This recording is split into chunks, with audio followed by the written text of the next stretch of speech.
Hi guys, thanks for tuning in to another episode of Nuggets News. In tonight's video, I just want to go over the best news sources for cryptocurrency related news and what an average day looks like for me when I check the news each morning. So, coinmarketcap.com, most of you guys will be familiar with this website by now.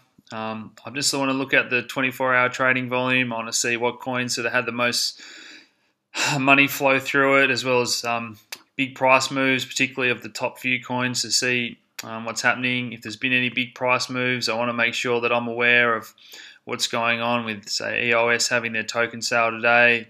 Plenty of money flowing through their market cap there. Now, this website also allows you to click on coins and go into a bit more depth here: markets, social media, tools, and historical data. So more than just the homepage there if you need. Then, now just quickly, I'll read through investing.com, marketwatch.com, and zerohedge.com. Okay, so these guys are sort of more covering the mainstream news articles. Investing.com and marketwatch.com, very mainstream sites, so take that with a grain of salt. And then Zero Hedge sort of presenting their point of view on a lot of mainstream news articles that we read. Okay, so I just want to see if anything's moving the stock markets, as I've spoken about how we're starting to see crypto have an inverse correlation to the stock market recently. So the best crypto sources, Coindesk.com and Cointelegraph.com. So these guys have got plenty of articles every day. Have a play around, plenty of tabs. If you want anything more specific, I know these guys have got altcoins here, okay, calendars, ICOs, events. These guys will often have similar news articles, but at the same time they'll have things that are different from time to time, presenting different points of view. And like I've spoken about before, if you're reading a particular argument or you want to find out about something that's going on in the crypto space, try and read a couple of different points of view and form your own opinion if you can. So now, Bitcoin on Reddit.com. Reddit's just a fantastic place with plenty of contributors. So Bitcoin's been around for years now. This has recently become more for the sort of your average investor rather than, I guess, more sophisticated investors. And this thread did become highly censored, and the moderators only allowing what they sort of want to appear on this page. But still a great community, really relevant stuff on there. But we did see our Bitcoin spin off. So this is more for developers and talking about the coding and the network upgrades and a bit more in-depth sort of issues here. And these guys did spin off because they were a bit sick and tired of getting censored on the Bitcoin thread when they were pushing the way that they thought was best for the Bitcoin to develop. And the moderators obviously have a different point of view, and I've spoken about that, and that's why we're seeing the hard fork issues in Bitcoin at the moment. But I just want you guys to be aware of that. And like I say, always try and read both sides of any story before you form your own opinion and sink your money into anything. So obviously the second biggest coin by market cap, and the coin that I probably think is going to go to number one eventually if everything goes to plan and has more sort of real world uses, but Ethereum. Okay, so the Ethereum Reddit's for anything that's non-price related discussion, basically. So news and apps and developments and whatnot. But if you want to talk about price discussion and technical analysis and market moving events, the ETH Trader Reddit's the place to go. And there are general cryptocurrency trading Reddit threads as well you can join. But again, these communities are, a lot of the time, they're very bullish. And as you get into smaller coins and different Reddits, I want you guys to keep in mind that anything you read on here is going to be from like-minded people. So a lot of people are only going to subscribe to I'm just using Litecoin as an example here, but this applies to any of the smaller coins. So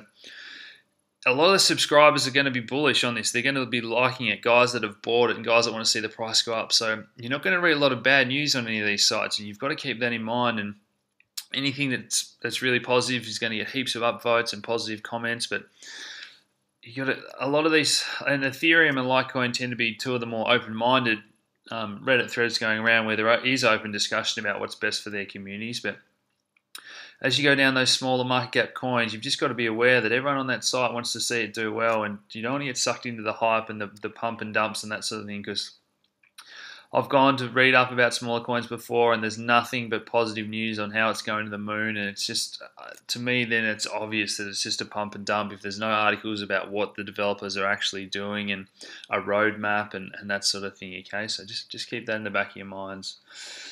Now, anytime you want to read more about smaller coins and find out what their projects are and what's going on, okay, you want to go to the official websites. You want to check out their forums.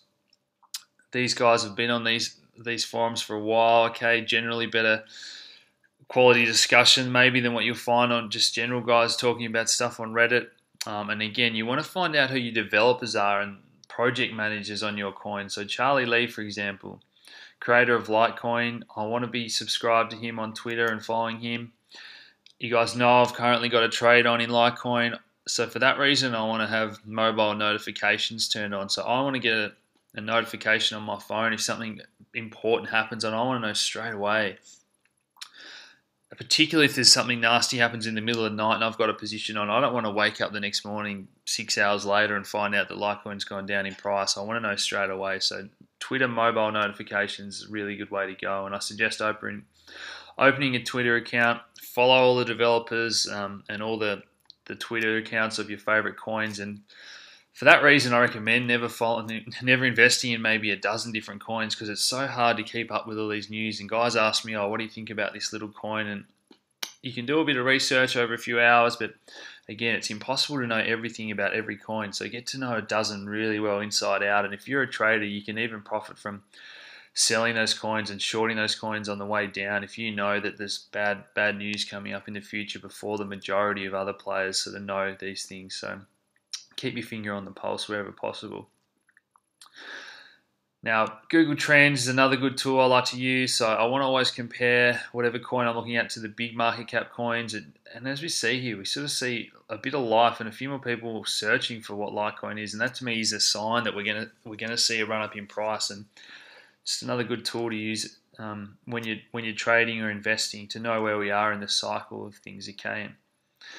Now, the final thing I just want to mention is YouTube. There's so many good channels on YouTube these days. A lot of the time, the good quality channels will appear on Reddit as well and get upvoted, and their videos and discussion about their channel will appear on here as well. So now, I might even make this a separate video, the best YouTube channels, but there's just so many. If you're into cryptocurrency mining, okay, there's mining channels. If you just want daily news, there's a few good channels. Plenty of stuff about charting. Andreas Antonopoulos is one of the oldest guys in the Bitcoin space who does some like really long talks and just educational stuff. So there's just too many to go over in one video, and I know I like to try to bring you guys the most relevant market moving events, as well as my sort of education from my financial background to apply to the cryptocurrency space. But there's just so many guys out there, and find ones that you like and that you feel are helping you and right for your current level of development in the cryptocurrency space. Okay, so I hope you guys found this helpful. I've really enjoyed doing some one-on-ones over video chat recently to help guys that are just new to charting or trading, or even if it's just setting up an account and they're first getting into this and they want to know the basics. So please get in touch on the Crypto Australia Facebook page if you'd like some one-on-one guidance, and thanks to all the chatter that's going on there. It's becoming a great community, and thanks for tuning in, guys.